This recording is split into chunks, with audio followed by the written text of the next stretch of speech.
Еркіндігім, қасиетім қастерлім, өзің барда өзегіңде жоқ шер мұң. Кеше сенің келбетіңді арман қып боданыңа бұғауландық басқа елдің бабалардың. Басын тігіп бәйгеге, аналардың жанарына жас бердің. Уа еркіндік қош келдің, уа еркіндік қош келдің. Өзегімді өртке ораған қоғамда, өз үйіме өзім өгей болам ба? Алшаң басып жүре алмаса алтылас азаттығым, қадіріңде жоқ қоғамда.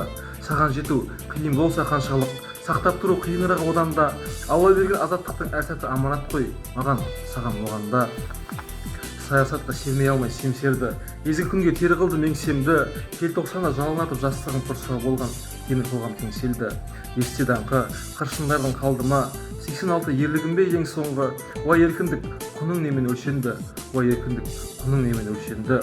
Сені көксеп боздақтарым өлсе өлді. Сенсің менің ең ғажайып өлеңім, ең шуақты, ең шырайлы, ең шерлі. Әр таңыңды сүйіншілеп тұрайын, Құдай берген ғұмырымда өлшеулі.